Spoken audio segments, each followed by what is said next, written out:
Gold, trusted gold buyers. మీరు తాకట్టు పెట్టిన బంగారాన్ని విడిపించి ఈ రోజు ఉన్న మార్కెట్ ధరకు కొనబడను. మరి అస్సాం బీజేపీ ప్రభావం వచ్చిన దగ్గర నుంచి వాళ్ళే గెలుస్తున్నారు. ఇప్పుడు ఈసారి కూడా గెలుస్తారని అందరూ ఊహించారు. పెద్దగా దానిలో ఆశ్చర్యం ఏం లేదు. పాండిచ్చేరి చిన్న రాష్ట్రం, కేంద్రపాలిత ప్రాంతం. అక్కడ బీజేపీ ప్రభావం ఉన్న వాళ్ళు అనుకున్నట్టుగా గెలిచారు, పెద్ద తేడా లేదు. అలాగే పశ్చిమ బెంగాల్ బీజేపీ అధికారంలోకి వచ్చినా కూడా ప్రధాన పార్టీల్లో రెండుగా బీజేపీ ఉన్నది, రెండులో ఒకటిగాను. మరి ఉన్న పార్టీ 15 ఏళ్ల పాటు రాజ్యం ఏలింది ఇప్పటిదాకా మమతా బెనర్జీ నాయకత్వంలో. ఆవిడ మార్క్సిస్ట్ పార్టీ ఏ రకం పంథాన్ని అనుసరించిందో వాళ్ళని దింపేసిన అదే పంథాన్ని ఆవిడ అనుసరించింది. ఆర్థిక ప్రగతి, మౌలిక సదుపాయాలు, ఆర్థిక క్రమశిక్షణ, పెట్టుబడులు, దీని మీద దృష్టి పెట్టలే పెద్దగా. మరి ఇంతకాలం ఆలోచన చేయడమే ఆశ్చర్యం. ఎందుకంటే బెంగాలీలు చాలా ముందు చూపు ఉన్న మనుషులు. బట్ బెంగాల్లో కూడా ఆర్థిక ప్రగతి వస్తుందన్న ఆశతో ఓటు వేశారు. వస్తుందో లేదో బీజేపీ రుజువు చేయాలి రేపోతుంది. ఇవన్నీ పెద్ద ఆశ్చర్యాన్ని కలిగించవు, ఏ పార్టీ నెగ్గినా ఏ పార్టీ నెగ్గకపోయినా. తమిళనాడు ఆశ్చర్యం కాదు, దిగ్భ్రాంతికరమైన ఫలితం నిజంగా చెప్పాలంటే. మనకేమిటంటే మనం అందరం కూడా నమ్మేది మన ఎన్నికల వ్యవస్థలో first past the post system అంటాం. అంటే పోటీలో ఆ గుర్రం, ఏ గుర్రం ముందుంటే ఆ గుర్రం గెలిచినట్టు, కొద్దిగా వెనకున్న గుర్రం ఓడిపోయినట్టు. అలాంటి ఎన్నికల వ్యవస్థలో పోటీ ప్రధానంగా రెండు ప్రధాన పక్షాల మధ్య ఉంటుంది. మూడో పార్టీకి విజయం దాదాపు అసాధ్యం. అరుదుగా ఎప్పుడు విజయం వస్తుందంటే వాటిలో రెండు ప్రధాన పార్టీలు, ఒక పార్టీ ప్రజల మనసులో అంతరించింది అనుకోండి, అప్పుడు విజయం వస్తుంది. ఉదాహరణకు ఆంధ్రప్రదేశ్లో కాంగ్రెస్ పార్టీ అంతరించింది రాష్ట్ర విభజన తర్వాత, కాబట్టి వైకాపా వచ్చింది అక్కడ. అట్లాగే ఢిల్లీలో ఒక 15 ఏళ్ల పాటు నిజంగా మరి షీలా దీక్షిత్ మంచి పరిపాలన ఇచ్చినా కూడా ఢిల్లీ కేంద్రపాలిత ప్రాంతంలో ఆనాడు దేశంలో ఉన్న పరిస్థితుల్లో అవినీతి మొత్తానికి కాంగ్రెస్ ఆలావలం అన్న భావన కలిగి ఢిల్లీ ప్రజల మనసుల్లో కాంగ్రెస్ పార్టీ తుడిచిపెట్టుకుపోయింది, ఆపొచ్చింది. పంజాబ్లో అకాలీదళ అలాగే తుడిచిపెట్టుకుపోయింది, ఆపొచ్చింది. అలా కాకుండా రెండు బలమైన పార్టీలు, చాలా లోతైన పునాదులు ఉన్న పార్టీలు పోటీ పడుతున్నప్పుడు ఒక కొత్తగా మూడవ పార్టీ ఇంత అనూహ్యంగా రెండు పార్టీలని కిందకు తోసేసి అధికారం చేపట్టడం అన్నది దేశ చరిత్రలో మొట్టమొదటిసారి. అందున తమిళనాడులో భయంకర దుష్పరిపాలన ఉంది, మరి అభివృద్ధి జరగలేదు, సంక్షేమం అందలేదు అన్నది వాస్తవం కాదు. తమిళనాడు గత సంవత్సరంలో కూడా 11% ఆర్థిక అభివృద్ధి సాధించింది. రియల్ గ్రోత్ రేట్ 10.88% అన్నారు. తమిళనాడు దేశంలో పారిశ్రామికీకరణకి కేంద్రంలో ఒకటి. మ్యానుఫ్యాక్చరింగ్, ఆటోమొబైల్ సెక్టర్ తీసుకోండి, ఈ మధ్య వచ్చిన ఐఫోన్ లాంటివి తీసుకోండి, లేకపోతే గార్మెంట్ సెక్టర్ తీసుకోండి, లేబర్ ఇంటెన్సివ్గా ఉన్నటువంటి పరిశ్రమ. తమిళనాడు దేశంలో అత్యధిక పట్టణీకరణ ఉన్నటువంటి రాష్ట్రం, 55% పట్టణ జనాభా. పెద్ద రాష్ట్రాల్లో ఎక్కడ దాని దరిదాపుల్లో లేరు. తమిళనాడులో బలంగా సంక్షేమ పథకాలు సమర్థంగా అమలు చేస్తున్నారు మొట్టమొదటి నుంచి కూడా. అంచేత తమిళనాడులో ప్రత్యేకంగా అక్కడ భయంకరమైన పరిపాలన ఉంది, ప్రజల మనసుల్లో చాలా దుగ్ధం అన్నది, కోపం ఉంది రెండు పార్టీలు అని చెప్పడానికి ఆస్కారం లేదు. అలాంటి పరిస్థితుల్లో ఈ మార్పు వచ్చిందంటే మనం ఊహించినంతగా ఈ సమాజంలో మార్పు వస్తున్నది. ముఖ్యంగా యువతరంలో, దళిత వర్గాలలో, అణగారిన వర్గాలలో ఆర్థిక ఫలాలు కొంత అందుతున్నా కూడా మా బతుకు సంగతి ఏమిటి, మాకు అవకాశాలు అనుకున్నంత వేగంగా రావట్లేదు అని చెప్పిన ఒక ఆకాంక్ష, ఆశ అక్కడ ఉన్నది, అసంతృప్తి ఉన్నది. ఈ ప్రధాన పార్టీలు దాన్ని అర్థం చేసుకుని వ్యవస్థను వేగంగా మార్చి సామాన్యులందరికీ అవకాశం కలుగుతున్న విశ్వాసాన్ని కలిగించకపోతే ఏ రాష్ట్రంలో కూడా గతంలో లాగా వాళ్ళు కానీ మేము కానీ మిగతా వాళ్ళు ఎవరు లేరని చెప్పి అన్నారు ఇప్పటిదాకా నడుస్తుంది, అలాంటి దానికి అవకాశం. తమిళనాడు ఆ రకమైనటువంటి ఆపర్చునిటీ, ఒక అవకాశాన్ని ఇస్తుంది. ఒక ప్రమాదం కూడా ముంచుకున్నది. ప్రజలు బహుశా తీవ్రంగా అశాంతితో ఉన్న అతను వేగంగా మార్పాలని కోరుకుంటున్నాను. మీకు గుర్తుందో లేదో, ఒకే ఒక్కడు ఒక సినిమా వచ్చింది, తెలుగు సినిమా, అవును, చాలా కాలం క్రితం. ఒక కుర్రాడు అకస్మాత్తుగా ముఖ్యమంత్రి అయిపోతాడు, 24 గంటలు దేశం మొత్తాన్ని మార్చేస్తాడు. ఇది ఒక భ్రమ. ఇది పూర్తిగా సినిమాల్లో కాల్పనిక సాహిత్యం తప్ప ఇలాంటిది అసాధ్యము, అది హాస్యాస్పదం. ఆ రకంగా ప్రజలు ఆశిస్తున్నారు అనుకోండి, వెంటనే మెరకిల్స్ జరిగిపోవాలి, అద్భుతాలు జరిగిపోవాలి, లేకపోతే ఊరుకోమని చెప్పి అలా వేస్తున్నారు అనుకోండి, దానికి సంకేతం అయితే ఇది ప్రమాదానికి సూచన. ఏదైనా కూడా దీనిలో అవకాశం అనుకున్నా ప్రమాదం అనుకున్నా కూడా ప్రధాన పార్టీలు, సంప్రదాయ పార్టీలు, జాతీయ స్థాయిలో కానీ రాష్ట్రంలో కానీ అందరూ కూర్చుని కొంచెం అహంకారాన్ని త్యజించి ఎక్కడ వ్యవస్థలో పొరపాట్లు చేస్తున్నాం, జనానికి చేరువుగా ఎట్లా కావాలి, ఒకవేళ జనం అర్జెంటుగా క్షణాల్లో మార్పులు ఆశిస్తుంటే సాధ్యం కాదు, ఏ రకంగా నచ్చ చెప్పాలి, ఎలా వారిని భాగస్వాములను చేయాలి, సామాన్యులకి పేదలకు కూడా ఎలాగ సంపద సృష్టిలో భాగస్వామ్యం ఇవ్వాలి, అవకాశాన్ని ఎట్లా పెంచాలని చెప్పన్నది నిజాయితీగా ప్రయత్నం చేసి అధికారాన్ని వికేంద్రీకరించి రాజకీయ తీరు మార్చకపోతే వచ్చే కాలంలో ప్రమాదం ఉండొచ్చు అని చెప్పని సూచిస్తుంది. కాకపోతే హోల్ అండ్ సోల్ గా కంప్లీట్ గా విజయ్ వైపే వెళ్ళినటువంటి పరిస్థితి కనిపించట్లేదు కదా సార్. టీవీకే మ్యాజిక్ మార్క్ నైతే క్రాస్ అవ్వలేదు. అండ్ ఇంకొకరు ఎవరిదో ఒక సపోర్ట్ అయితే ఉండాలి. యాక్చువల్ గా విజయ్ కింగ్ మేకర్ అవుతాడా అనుకున్నప్పుడు ఆల్రెడీ కింగ్ అన్నట్టుగా అర్థమైపోయింది. ఆయనకు ఒక సపోర్ట్ గా కావాలనుకుంటే డిఎంకే వస్తుందా, ఏఐడిఎంకే వస్తుందా అంటే అది మనం ఊహించలేం. బహుశా నేను అనుకోవటం డిఎంకే మద్దతు తీసుకోకపోవచ్చు, బీజేపీ మద్దతు తీసుకోకపోవచ్చు. డిఎంకే లేని కాంగ్రెస్ మద్దతు తీసుకోవచ్చు, కాంగ్రెస్ తగిన సంఖ్యాబలం ఉంటే. లేకపోతే బీజేపీతో సంబంధం లేనటువంటి ఏడీఎంకే మద్దతు తీసుకోవచ్చు. ఏడీఎంకేలో డిఎంకేలో చీలిన పక్షం ఎవరన్నా కలిసి వస్తే వాళ్ళని తీసుకోవచ్చు. రకరకాల కాంబినేషన్స్ సాధ్యం. అంచేత భవిష్యత్తులో ప్రభుత్వం ఏర్పడుతుందో మనం చెప్పలేం. కానీ ఖచ్చితంగా ఇది ఒక అనూహ్యమైనది. ఇప్పుడు సొంత మెజార్టీ రాకపోవచ్చు, కానీ మన రాష్ట్రంలో చూసాం. బహుశా విజయ్ ఎంత పెద్ద స్టారో నాకు తెలియదు, ఆయన సినిమాలు చూడలేదు, నాకు తెలియదు దాని గురించి. చిరంజీవి గారు మన రాష్ట్రంలో, ఉమ్మడి రాష్ట్రంలో అంత పెద్ద స్టారే కదా, బహుశా అంతకంటే పెద్ద స్టార్ కదా. అందులో బహుశా విజయ్కి లేని ఒక బలమైన కులం అంటుంది కదా, ఒక సామాజిక వర్గం అంటుంది కదా. కాపు కులం అన్నది తెలుగు రాష్ట్రాల్లో అతిపెద్ద కులం. ఈ ఓసీలలో చాలా బలమైనటువంటి సామాజిక వర్గం అంటున్నది కదా. ఆయనకు వచ్చినట్టుగా వస్తాయి అనుకున్నాం. ఆనాడు చిరంజీవి గారికి నాకు గుర్తుంటే ప్రజారాజ్యం పార్టీకి 18% అనుకుంటే ఓట్లు వచ్చింది. అంతే సంఖ్యలో ఎమ్మెల్యేలు వచ్చారు. ఎందుకంటే ఒక స్థాయి దాటేదాకా మీకు ఓటు శాతం ఉన్నా కూడా ఆ సంఖ్యలో మీకు సీట్లు రావు. అది ఈ వ్యవస్థలో ఉన్నటువంటిది. ఇలాగ వస్తారనుకున్నాం. ఇప్పుడు ఏమైంది, ముక్కోణ పోటీ అయింది. ముక్కోణ పోటీలో మీకు 40% ఓట్లు రావక్కర్లా. మనకి తుది ఫలితాలు తెలియవు, అంకెలు ఎట్లా వచ్చినాయని చెప్పారు. సీట్లు కాదు, ఓట్లు ఎంత శాతం అని చెప్పన్నది మనకు అర్థమైన మేరకు డిఎంకే ఏడీఎంకి 20% అటు ఇటుగా వచ్చినట్టున్నాయి. వీరికి బహుశా 25% అట్లా వచ్చి ఉండొచ్చు. ఆ 15 నుంచి 10కి వెళ్ళటం చాలు, 10 అదనంగా రావడం చాలు, ఇంత పెద్ద ప్రభావం రావడం. కాబట్టి రేపు పొద్దున ప్రభుత్వంలో సంకీర్ణం అవసరం అవుతుంది. సంకీర్ణం ఎవరితో అవసరమైనా కూడా ఖచ్చితంగా వీళ్ళు సాధించిన విజయం చాలా గొప్పది. అంటే ఇది విజయ గొప్పతనం అనా కాదు. తమిళనాడు సమాజంలో మనం అనుకోనటువంటి అశాంతి, వేగంగా మార్పు రావాలన్న కోరిక, ఉన్న రాజకీయం పట్ల విముఖత కనిపిస్తున్నాయి. కాబట్టి రేపు పొద్దున తమిళనాడు దేశంలో కాస్త మంచి పరిపాలన ఉన్న, ఆర్థిక ప్రగతి వేగంగా ఉన్న రాష్ట్రాల్లో ఒకటి అయినప్పుడు అక్కడే అలా ఉంటే దేశంలో ఎప్పుడైనా ఏదైనా జరగచ్చు.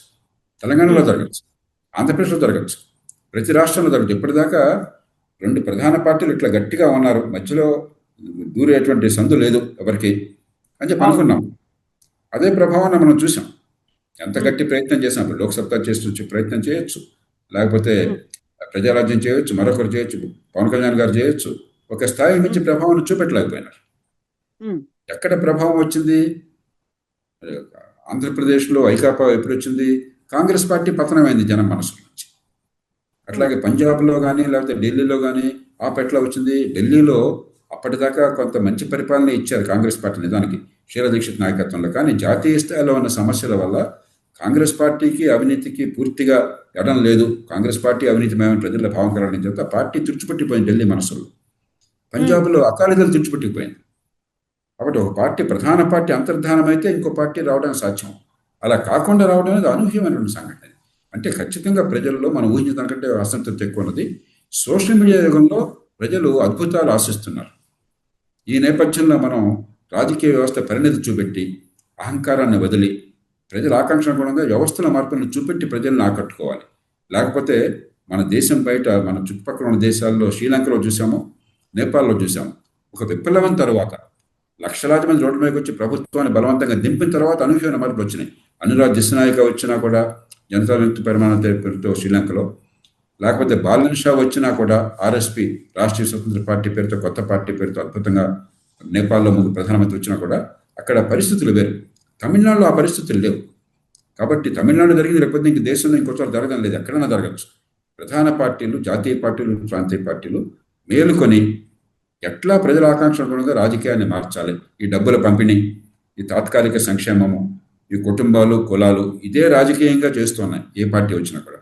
దీనికి అతీతంగా నిజమైన ప్రజల జన రాజకీయాన్ని తీసుకొస్తాము, అధికారాన్ని వికేంద్రీకరిస్తాము, ప్రజల్ని భాగస్వామ్యం చేస్తాము, ప్రజల్ని విశ్వాసంలో తీసుకుంటాం అనే వ్యవస్థను తీసుకొస్తున్నాం నమ్మకాన్ని కలిగించకపోతే ఎక్కడైనా ఇలాంటి జరిగే సాధ్యం ఉంది. సార్, తమిళనాడులో వస్తున్నటువంటి లేటెస్ట్ డెవలప్మెంట్ ని బట్టి చూస్తూ ఉంటే అక్కడ మాజీ సీఎం స్టాలిన్ ఓడిపోయారు, టీవీకే అభ్యర్థి గెలిచారు, 9,000 ఓట్ల మెజారిటీతో ఆయన గెలిచారు అంటే స్వయంగా సీఎంఏ ఓడిపోవడం. పార్టీ అంటే పోవడం ఒకటే, లేకుంటే గవర్నమెంట్ మారిపోయింది అనుకుంటే సీఎం కి కూడా ఇప్పుడు ఎదురుగా ఉన్నటువంటి అభ్యర్థి సరికొత్త పార్టీ నుంచి వచ్చినటువంటి అభ్యర్థి, ఆయన చేతిలో ఓడిపోయారు అంటే ఏం నేర్చుకోవచ్చు సార్ దాని నుంచి? అంటే కవిత, ప్రజాస్వామ్యానికి ఉన్న గొప్పతనమే. ఉమ్, ప్రజాస్వామ్యంలో ఎన్ని రకాల విమర్శలు చేసిన ప్రజాస్వామ్యాన్ని గురించి ఎన్నికల ఫలితాలు వచ్చే రోజున ఒకసారి వినమ్రతాభావం మనందరికీ వస్తుంది.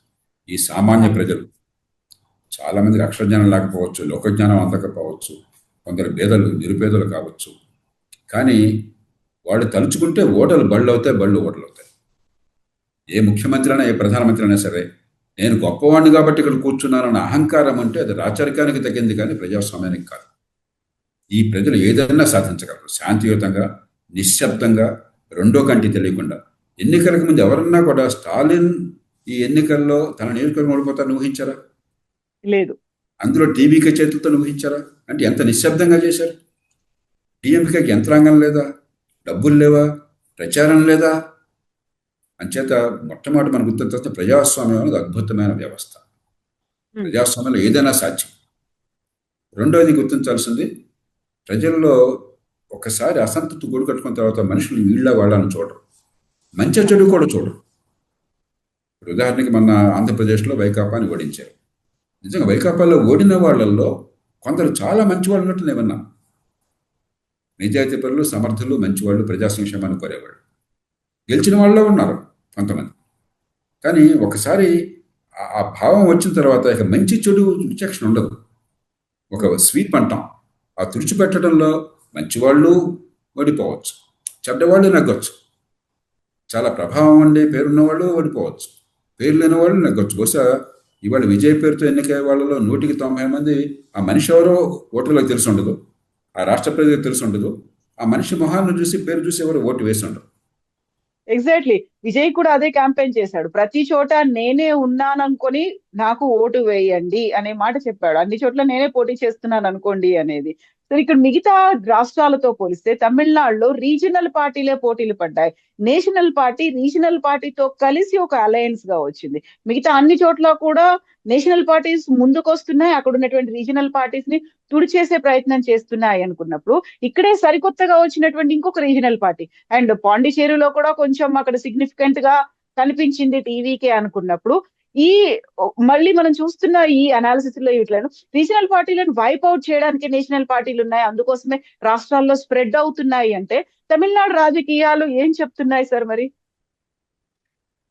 అంటే రెండు రకాలుగా చూడాలి. ఒకటి, ప్రాంతీయ పార్టీలను ఎవరు తుడిచిపెట్టలేరు. ఎందుకంటే ప్రజాస్వామ్యంలో పోటీ అవసరము, ప్రజలు ప్రత్యామ్నాయాన్ని కోరుకుంటున్నారు. ప్రత్యామ్నాయం లేకపోతే సృష్టించుకుంటారు. అంచేది బీజేపీ కానీ మరొక పార్టీ కానీ ప్రాంతీయ పార్టీని తుడిచిపెట్టేస్తాము, వేరే పార్టీలు లేకుండా చేస్తాము అనుకుంటే అది భ్రమ, అది ప్రమాదకరం కూడా. దాన్ని అసలు మనం దాన్ని పక్కన పెట్టేద్దాం. ఏదో ప్రత్యామ్నాయాన్ని ప్రజలు సృష్టించుకుంటారు. తమిళనాడు జరిగింది అది ప్రత్యామ్నాయం కనిపిస్తూ ఉండగా కొత్త శక్తిని సృష్టించుకున్నారు.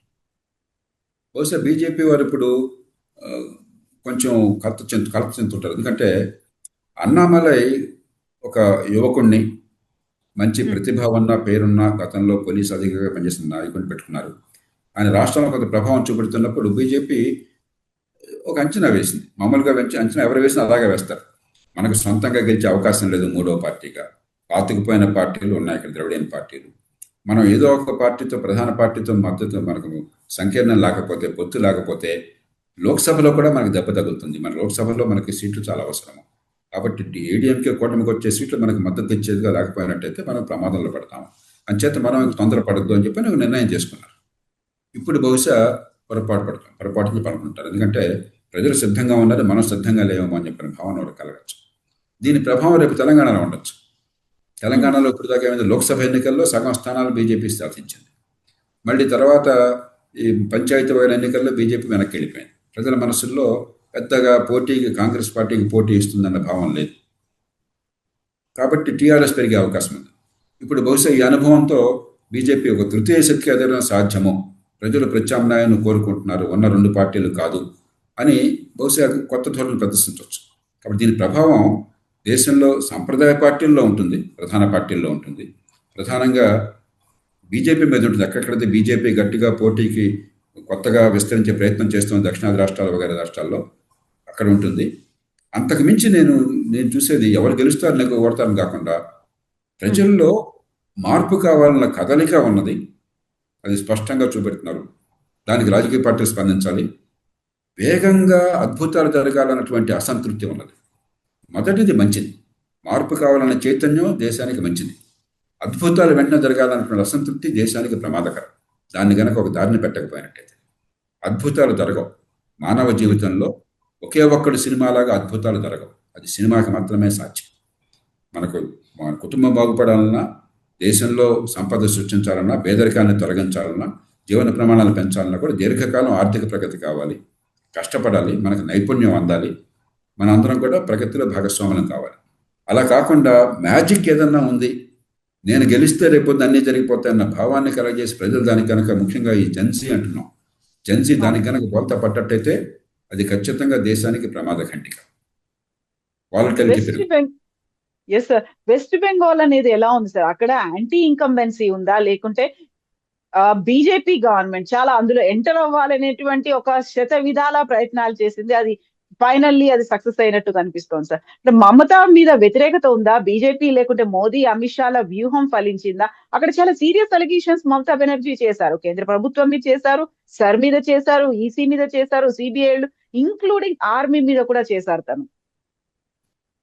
కవిత, మన దేశంలో ఎన్నికల ఫలితాలు ప్రజల ఓట్ల వల్ల వస్తున్నాయి తప్ప ఆర్మీ వల్ల కాదు, ఎన్నికల సంఘం వల్ల కాదు, ఈవీఎంల వల్ల కాదు, ఎస్ఐఆర్ వల్ల కాదు.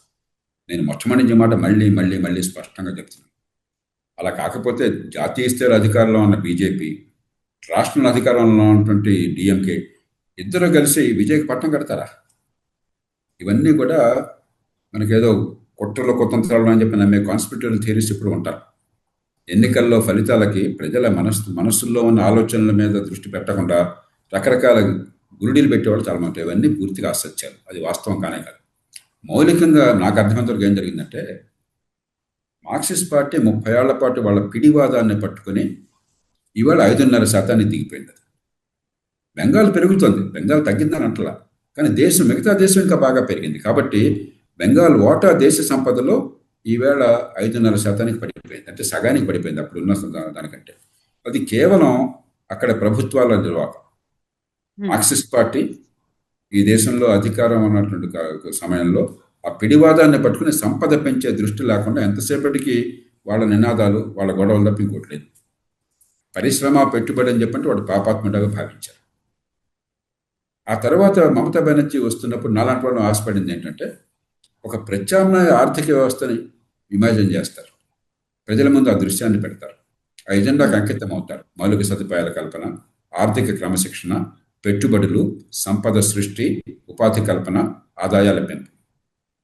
కానీ మమతా బెనర్జీ మార్క్సిస్ట్ పార్టీని దింపేసి అధికారంలో వచ్చింది, కానీ మార్క్సిస్ట్ పార్టీ కంటే వేరే మార్క్సిస్ట్ పార్టీలాగా ప్రవర్తించింది ఆవిడ పరిపాలన. అదే పరిపాలన తీరు రాజకీయంలో కావచ్చు. నేను రాజకీయాన్ని గురించి ఎక్కువ మాట్లాడలేదు. దాడులు వగైరాలు, ప్రత్యర్థులను భయపెట్టడం, అది ఒక ఆరోపణ, పక్కన పెట్టాలి. ఆర్థిక ఎజెండా మార్క్సిస్ట్ పార్టీ ఎజెండా అనుసరించింది ఎజెండా. గత 10-15 సంవత్సరాలుగా కూడా మమతా బెనర్జీ అధికారంలోకి వచ్చిన 15 ఏళ్లలో కూడా వందలాది కంపెనీలు, ప్రైవేట్ కంపెనీలు అక్కడి నుంచి పారిపోయినాయని చెప్పని పత్రికల్లో కథనాలు వచ్చాయి. అన్ని రాష్ట్రాల్లో కూడా పెట్టుబడులు ఆహ్వానిస్తున్నారు, కొత్త పరిశ్రమలు, కొత్త పెట్టుబడులు. మరి తెలంగాణ ఉందనుకోండి, పార్టీలు ఏవైనా కూడా, ఆనాడు చంద్రబాబు నాయుడు ప్రభుత్వం కావచ్చు, రాజశేఖర రెడ్డి ప్రభుత్వం కావచ్చు, కేసీఆర్ ప్రభుత్వం కావచ్చు, ఇప్పుడు కావచ్చు, కొన్ని తేడాలున్నా కూడా పెట్టుబడులు కావాలి, ప్రోత్సహిస్తాము అని చెప్పిన భాష వస్తుంది, కానీ మనుషు సదుపాయాలు పెరగాలన్న భాష వస్తుంది, ఆర్థిక ప్రగతి కావాలన్న భాష వస్తుంది, కానీ అది వద్దన్న భాష రావట్లేదు. బెంగాల్లో మరి అంత గందరగోళం జరిగే ప్రభుత్వం మారితే, పార్టీ మారినా కూడా ప్రభుత్వం తీరు మారలా. 15 ఏళ్ల పాటు ఈ ప్రగతి పెద్దగా అనుకున్నంత సాధించని ప్రభుత్వాన్ని కొనసాగించడమే ఆశ్చర్యకరం. ఇప్పుడు మారడం పెద్ద ఆశ్చర్యకరంగా. భారతీయ జనతా పార్టీ ఎన్ని లోపాలున్నా కూడా ఆర్థిక క్రమశిక్షణ, మౌలిక సదుపాయాలు, పెట్టుబడుల పెంపు, ఆర్థిక ప్రగతి, దానికి కట్టుబడిందన్న విశ్వాసం ప్రజల్లో ఉంది. అది కనుక వాళ్ళు గట్టిగా చూపెడితే ప్రజలు ఆదరిస్తారు, లేకపోతే ప్రజలు వాళ్ళని క్షమించరు, ఇంటికి పంపిస్తారు. ఉమ్. కాకపోతే ఇంకొక విశ్లేషణ కంప్లీట్ గా సాఫ్రనైజేషన్ చెయ్యాలి అనుకుంటున్నప్పుడు వెస్ట్ బెంగాల్ మీద ఎప్పటి నుంచో కన్నేసింది బీజేపీ. ఇప్పుడు ఫైనల్ గా దాన్ని సాధించింది అని చెప్పినప్పుడు బై హుక్కార్ కుర్క్ అంటారు, సమస్త శక్తుల్ని పెట్టి దాన్నే ఒక మెయిన్ ఎజెండాగా తీసుకొచ్చింది అనే ఒక మాట కూడా ఉంది కదా సార్. ఇవన్నీ ఊరికే మనకి చెప్పాను కదా, రాజకీయంలో మనకి ఇలాంటి వాదన చేయటము, కుతర్కానికి దిగటం మనకు అలవాటు అయిపోయింది. ఏదో ఒకటి కాట్లాడుకోవాలి. అలా అయినట్టయితే మమతా బెనర్జీ అంత ప్రభావశీలమైన నాయకురాలు, అంత జనాకర్షణ నాయకురాలు, అన్నేళ్లు ప్రతిపక్షంలో ఒంటెద్దు పోరాటం చేసింది ఆవిడ. అవును అధికారంలో 15 ఏళ్ల పాటు పోరాటం చేసింది. నాకు అర్థంతో ఆవిడ సీట్లు కూడా ఆవిడ వెనకబడిందని చెప్పాను. అవును చివరికి ఏముందో నాకు తెలియదు, ఓటమి అయిందో లేదో నాకు తెలియదు. తమిళనాడులాగా అది కుట్రలలో జరుగుతుంది. అది జనాభిప్రాయాన్ని తక్కువగా అంచనా వేయటము, ప్రజల తీర్పుని మనం అవమానించడం సరైన పద్ధతి కాదు. మనం గెలిస్తే అంతా బాగుంది, ఓడితే బాగోలేదు అన్నది సరైన పని కాదు. ఉదాహరణకి ఎస్ఐఆర్ అని చెప్పి అన్నారు. ఎస్ఐఆర్ వల్ల గణనీయంగా ఓట్లు కొన్ని కొన్ని కొన్ని పేర్లు తొలగించారు. ఓటర్లు తొలగించారు. 90 లక్షల మందికి పైగా ఆ పేర్లు అక్కడ మనుషులు లేని మనుషులు లేకపోతే పొరపాట్లు ఉంటే తొలగించారు. తొలగించిన గణనీయంగా ఉన్న చోట్ల ఫలితాలు ఎట్లా వచ్చినాయో, అవి లేని చోట్ల ఫలితాలు అంతకంటే ఎక్కువ వచ్చినాయి బీజేపీకి అనుకూలంగా. దాన్ని ఏమంటాం మరి? రాష్ట్రం అంతా ఒకే రకంగా ఫలితాలు వచ్చినప్పుడు ఎస్ఐఆర్ వల్ల మార్పు వచ్చిన నియోజకవర్గాల్లోనూ వేరే నియోజకవర్గాలు తేడా లేకుండా, మన ప్రజల తీర్పుని గుర్తించకుండా, దాన్ని గౌరవించకుండా, ఈ మధ్యకాలంలో ఈ దేశంలో కొత్త ఫ్యాషన్ అయిపోయింది. ఓడిపోతే ఎలక్షన్ కమిషన్లో ఓడిపోయాను, లేకపోతే రిగ్గింగ్ వల్ల ఓడిపోయాను, ఈవీఎంలో ఓడిపోయాను అంటే నేను ఒక్కడనే జీవితంలో శాశ్వతంగా అధికారంలో ఉండడానికి దేవుడు నాకు ఆదేశించాడు, నాకు అధికారం ఇచ్చాడు, నా జన్మ హక్కు అన్న భావన చూపెడుతున్నారు. ఇది ప్రజాస్వామ్యానికి అవమానం. ఏ పార్టీ అనేది, బీజేపీ కావచ్చు, కాంగ్రెస్ కావచ్చు, టీఎంసీ కావచ్చు, టీఆర్ఎస్ కావచ్చు, మరో పార్టీ కావచ్చు, వినమ్రత పాటించాలి. ఎన్నికల ఫలితాలను సరిసావహించాలి. ఎక్కడ ప్రజల ఆకాంక్షలకు అనుగుణంగా చేయలేకపోయినా, ఎక్కడ పొరపాటుని సర్దిద్దుకుంటే ప్రజలు గౌరవిస్తారు. అది సరైన రాజకీయం. ఎలక్షన్స్ ముందే వచ్చినటువంటి స్పెషల్ ఇంటెన్సివ్ రివిజన్ కావచ్చు, ఆ తర్వాత వచ్చినటువంటి ఉమెన్ రిజర్వేషన్ బిల్లుకు నియోజకవర్గాల పునర్విభజన, దీనికి లింక్ పెట్టి వాటిని నల్ల చట్టాలు అని వాయిస్ రేస్ చేసినటువంటి ఇద్దరు సీఎంలు, ఒకరు మమతా బెనర్జీ, ఒకరు స్టాలిన్. ఈ ఇద్దరు పరిస్థితి, వాళ్ళ పార్టీలు ప్రభుత్వం పోయింది, పార్టీ కూడా ఓడిపోతోంది, ఒకరు ఓడిపోయారు, ఇంకొకరు వెనకంజలో ఉన్నారు అనుకున్నప్పుడు సో కేంద్ర ప్రభుత్వం తీసుకొచ్చిన దానికి ఒక కంప్లీట్ గా ఈ రెండు రాష్ట్రాలు సపోర్ట్ చేశాయా, అది వాళ్ళకి బలంగా మారిందా, వీళ్ళని వ్యతిరేకించాయనుకోవాలి సార్? అక్కడ లోకల్ గా కేంద్ర ప్రభుత్వం తీసుకొచ్చినటువంటి పథకాల మీద, కార్యక్రమాల మీద ఈ రాష్ట్రాల సపోర్ట్ ఉందా? ప్రజలు యాక్సెప్ట్ చేస్తున్నారా? మౌలికంగా నాకు ఆర్థిక ప్రగతి సరిగ్గా ఉందా లేదా, దానికి బాట వేస్తున్నారు, అదే కనిపిస్తుంది ఇక్కడ ఏజెంట్. అంతేగాని ఎస్ఐఆర్ వల్ల కాదు, లేకపోతే పార్లమెంట్లో బిల్లు తేవడం వల్ల కాదు, ఆ బిల్లు వ్యతిరేకించడం వల్ల కూడా కాదు. దాని ప్రభావం కూడా ఏం లేదు. ప్రజల్లో అటు రెండు పక్కల పడలేదు. ఇవన్నీ ఊరికే వాడు రకరకాల ఎత్తుగడలో ప్రయోగించారు తప్పితే వాటి ప్రభావం ఎన్నికల ఫలితాలు లేదు. మిగతా అన్ని రాష్ట్రాల్లో చాలా హేతుబద్ధంగా ఏమాత్రం రాజకీయాన్ని సరిగ్గా విశ్లేషించినా కూడా మనకు అర్థమయ్యే రీతిలో ఉంది. తమిళనాడు ఒక అనూహ్యమైన ఫలితం, దాని గురించి లోతుగా మనం శోధించాలి. ఈ ప్రజల ఆకాంక్షలు, ప్రజల పోసి అత్యాశలు కూడా కావచ్చు. అత్యాశలు ఉదాహరణకు ఒక 64,000 కోట్ల రూపాయలు, 70,000 కోట్ల రూపాయలు అదనంగా అక్కడ ఈయన విజయ్ ఇచ్చినటువంటి హామీల ప్రభావం ఉంటుంది. ఇప్పటికే సంక్షేమం బలంగా ఉన్న రాష్ట్రాలు, కాస్త కూస్త మంచి పరిపాలన ఉన్న రాష్ట్రం, మిగతా రాష్ట్రాలు అనేది కాదు. కాబట్టి అక్కడ అత్యాశ కూడా కావచ్చు. ప్రజలు వేగంగా శరవేగంగా మెరుకులు జరగాలని కోరిక ఉండొచ్చు. మిగతా రాష్ట్రాల్లో ఫలితాలన్నీ కూడా మనం నిజాయితీగా ఆలోచిస్తే అవన్నీ కూడా మామూలు రాజకీయ మోసలో ఉన్నాయి, ప్రజల ఆకాంక్షలను ప్రతిబింబిస్తున్నాయి.